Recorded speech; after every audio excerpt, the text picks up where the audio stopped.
Hey, good afternoon, everybody. It is a warm, sunny day here in Southern California, Zone 10. It's about 80 degrees, and as you can see behind me, these broad beans are doing fantastic. They're fava beans. They are a wonderful crop for you to grow. They'll feed you in many different ways. Obviously, the dried beans and the fresh beans are edible. The shoots are edible. The leaves are edible. The stalks even edible. The best part of these broad beans is they're actually feeding my soil while they're just sitting there. But we did not plant all of these broad beans to eat. This patch right here is all broad beans that we're going to let pod up, and we're going to eat them and dry them, eat them fresh, and we're going to dry them and save them. As you can see, the pollinators love them. There's bees all over them with this nice warm weather. In here, we've got cabbages. We've got green onion going to seed. So we're going to thin some of those out. We definitely don't need all of those seed clusters to make good onions. Over here on this crop here, you can see these are all broad beans here, and they're all about 4.5 feet tall. That first crop I showed you, they're pushing 6 feet. I'm going to remove all of these because if you can see down here, this is where my garlic is interplanted, and this garlic is coming out really nice, and it obviously needs more light, and it's not going to get them amongst these skyscrapers. So what I did off camera is I came through here and I pinched out all these tops, these shoots, and we're going to eat those. We're going to stir fry them. And if you actually do that, when your plants get too tall, you pinch those out. They're going to broaden out for you, be more manageable. But we want to eat them, so all you do is, here's one that's fallen over. Just like a pea plant, you come over here and you pinch out this shoot. That's totally edible, delicious. It tastes just like a fava bean. So we save all those. You can stir fry them, chop them up into salads, whatever you want to do. We're going to remove this whole row right here.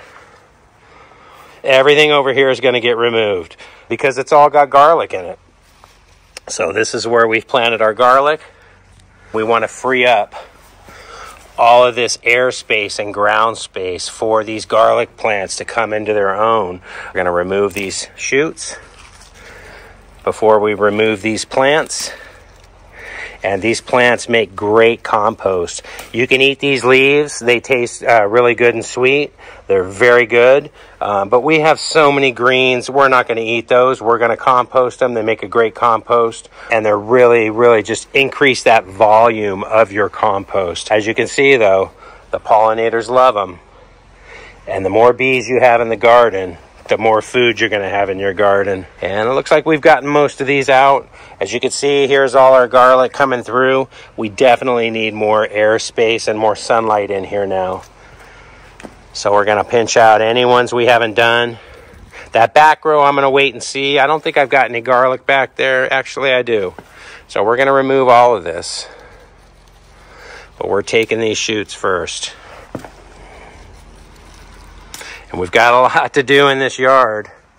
And I've got about 200 tree pots that just came in yesterday. And you know I'm a fig freak. So we've got all these tree pots. We've got at least 300, 400 cuttings to root, different varieties. I know we're getting off track. We've got some beautiful red onions bulbing up really nicely. Need to get in for a kale pick. As you can see, those broad beans are massive. We've got lots of figs already rooting. We've got about 65 of them on this table here that we just did yesterday. These we did back, I want to say, at the end of October, beginning of November. You can see some of these are coming through really nice. Pomegranates are coming to life. But enough of that. Let's take out all these fava beans, make some room for something else. Then I'm going to go through and I'm going to thin out these green onions, and we're going to process them, chop them up, and freeze them for use throughout the year. Now, because these fava bean plants and legumes in general are a nitrogen fixing plant, you don't want to twist them out and take them out. You want to leave as much in there as you can. So the best thing to do is take your clippers and just cut them off right at the base of the soil. Go through and cut them all out. Now, if you leave a lot of that plant in there, they'll actually re-root. And come summertime, we can get another crop, which is pretty cool. Clear all those out. Got a nice green onion in there. You can see that garlic plant right there is looking really nice and happy. It's going to be even happier now that we are freeing up all this vertical space for it. You've got some garlic and some intersown carrots hiding back there. You've got some more green onions. You've got a beautiful Filderkraut cabbage plant right there. Take off these lower leaves. Clean everything up.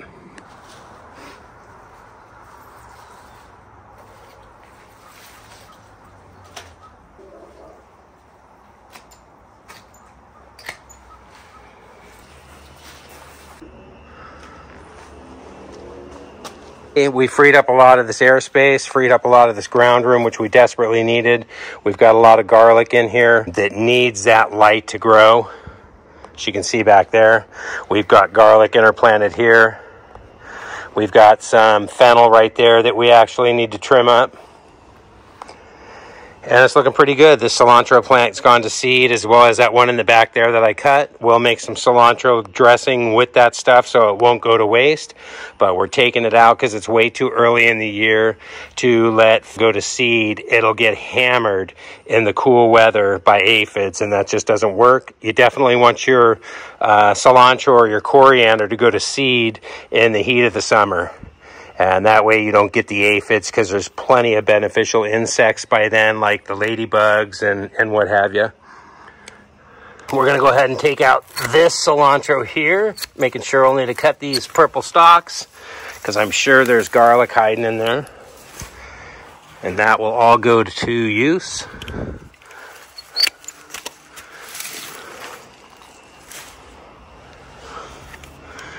If we don't eat it, the ground will when we turn it to compost. You've got a little celery plant back there hiding. Take that out.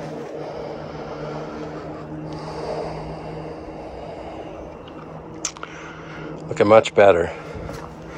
I know we've got some garlic in there, probably because all the shade and the cooler soil temperatures from the broad beans.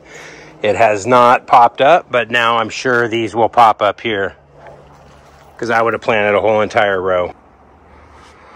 Back there, we've got a kale bed. We need to do a pick on that tomorrow before the rains get here on Monday. We've got some lettuces that I'll probably remove from there, because we've got our bronze leaf lettuces here that we favor over all varieties. Pull out these broad beans here, and then I've got to go do a harvest on those scallions over there and clean up a lot of that area, free up a lot of that space. We'll process those scallions and freeze them for use throughout the year. These are Tokyo longs. As you can see how big they get and how long they get. They're a beautiful variety. All home safe seed. And once we clear those out, it gives plenty of room for these cabbages, these Filderkraut cabbages that are heading up now to grow really, really well. See how clean they are? We've got no aphid issues whatsoever on them. You could spot aphids a mile away, because what will happen is these leaves will fold over and curl over once the aphids are in the back. So if you see any curled up leaves like that on your brassicas, you know what that means. It's time to get out there and wash the aphids off. This curling up here is just the cabbage heading up. No sign of any aphids. And these Filderkraut do really, really well for resisting aphids. Pretty good. We've got some self-sown bronze leaf lettuce in there that we'll clean up another day, but I think that's about enough. And I will take and I'll chop this up, and this will all go in our compost and feed the plants later, which will feed us in turn. We do have one casualty. I cut off this garlic. No worries, it's early enough in the season, it'll re-sprout new leaves, and we'll eat that. So I hope you enjoyed this video today. Plant broad beans, plant legumes. They're a great source of protein and food for you. You can eat the beans fresh. You can eat the beans dried and store them all year and use them for your seed next year. You can pinch out the shoots on top and eat those, and they feed your soil. Well, how do they do that? They grab nitrogen out of the air, they affix it to their roots. When you cut the plants off at the soil level, all that nitrogen stays in there and feeds the next crop. They're a fantastic crop to plant in the fall if you don't have a hard frost and a really hard season. Do have a hard winter, then you want to plant them in the spring. Have a great day. I hope you learned something. Hope you like this video, and we'll see you on the next video. Bye-bye.